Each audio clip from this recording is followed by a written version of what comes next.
إله إلا الله لا إله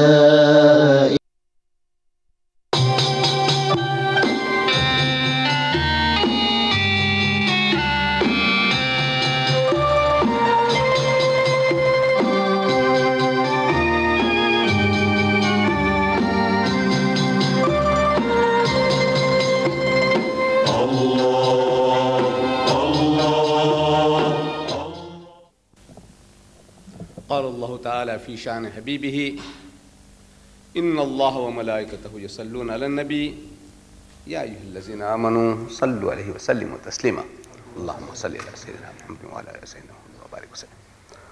أعوذ بالله من الشيطان الرجيم. بسم الله الرحمن الرحيم.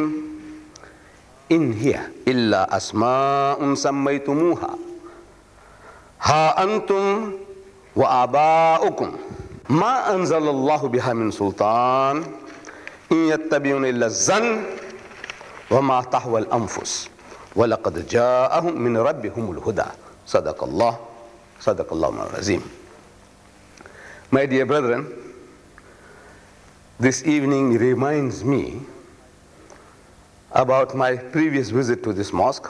On the very first time that I came to the Cape, our late Imam Abdullah Harun, he invited me to your masjid. That extra partition was not there then. I think this was about the whole masjid at that time. It was chock-a-block. And I can't seem to forget that event when the late Imam Abdullah Harun introduced me to the congregation. He was doing it in Afrikaans. I can't speak Afrikaans, but I can follow a few words. And in his introduction, pointing to me in Afrikaans, says, "Daar is Bilal van Afrika." That I understood, that this is the Bilal of Africa. And I felt very happy and proud that he considered me as the voice of Sayyidina Bilal in Africa at the present moment. I was very, very happy indeed. We miss him dearly.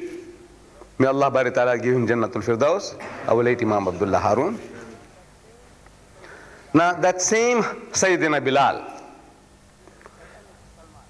this satanic Salman, what he calls him in his book, he calls him that bum, astaghfirullah, that black monster with a voice to match his size, and on and on. We will not go into details at that present moment. But now, last night, I delivered a talk in the Surrey Estate Masjid, and I used certain verses, 4 verses prior to the one I read to you tonight. The verse I read to you tonight is from Surah Najm, chapter 53, ayah number 23. But last night I dealt with ayah number 19, 20, 21, 22. But that was from a different angle. That how Allah Bari Ta'ala, He uses psychology in approaching different types of people differently. That was the purpose of last night's quotation from Surah Najm, ayahs 19, 20, 21, 22. Tonight 23 is again takes us to another line altogether, from which we get this title. This Satan, Salman, he has derived for his book the Satanic Verses. How come? Where do they come from? This title, the Satanic Verses. How did he conjure it? How did he contrive it? How did he concoct it? This is what he quotes in his book. That in the early days of Islam, before the Hijrah, in Makkah, our Nabi Kareem Sallallahu Alaihi Wasallam, around the Kaaba, he's surrounded by the mushriks of Makkah, and he's made to proclaim. He's made to proclaim, أَفَرَأَيْتُمُ اللَّاتَ وَالْعُزَّى. Have you seen Al-Lat and Al-Uzza, wa Manat al-Thalisat al-Ukhra, and Al-Manat the third beside? Alakumuz zakaru wa lahul unsa. He said, what sons for you and daughters for me? Tilka izan qismatun diza. This is a very unfair division. Now, I dealt with that from the psychological aspect. What was the reason for that type of approach? Allah Bari Ta'ala is delivering the message.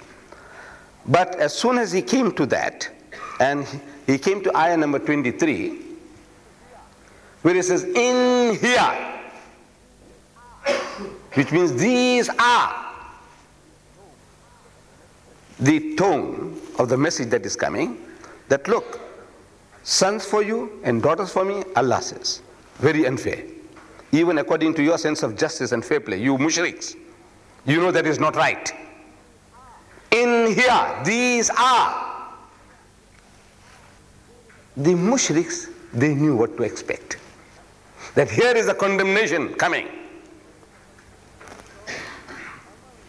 So, among the human devils, so we have all types of people among us.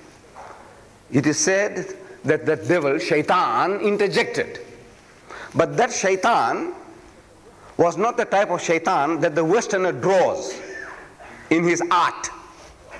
You know, he draws shaitan, the devil. If you have seen pictures of the devil, if it's in color, it will be a reddy complexion, like fire.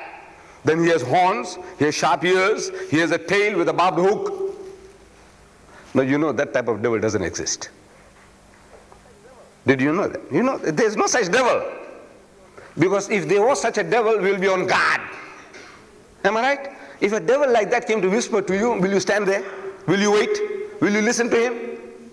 The guy with the sharp horns and with big ears like a donkey and with a tail with a barbed hook. You wait and listen to him? No, we run for dear life. But the devil is handsome like me or the best of us. Yes. Shaitans. You see, in the guise of angels, they come to you in the guise of angels. They mean, we wish you well, and the guy takes you astray. It's easier that way than to come along with horns and with the tail. You see? So the devil that tradition talks about is one of the mushriks of Makkah. The clever fellow. The clever devil. Don't you say the clever devil? Who is he? He's one of us. The clever devil. He interjected. He knew what was coming. And this is done, usually they do it in politics. You see, in hecklers, you have hecklers. You know, when a man is talking, you interject. He's trying to say something, you put a word into his mouth, which he doesn't want to utter. So, this human devil, this clever elect, like Abu Jahal,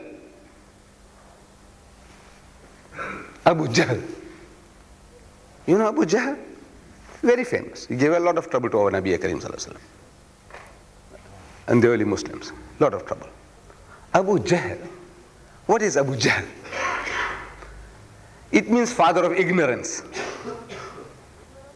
He is the father of ignorance. Ignorance, and he is the father of it. Means the most ignorant fellow. Was he? No. He was the cleverest of the Arabs. Wallah, he was the cleverest. He was about one of the half a dozen in the whole of Arabia who could read and write. In the whole of Arabia, in the time of our Nabi Karim Sallallahu Alaihi Wasallam, there were only about half a dozen in the whole of Arabia who could read and write, and he was one of them. His real title was Abul Hikmah, father of wisdom. He's the wisest of the Arabs.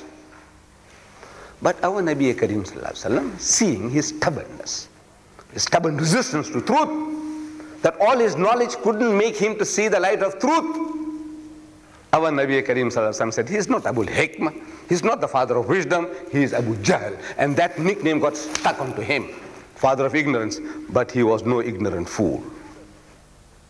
He was the shrewdest of the Arabs, Abu Jahal. So there were others also like him. The guy interjected while our Nabi Karim Sallallahu Alaihi Wasallam is delivering.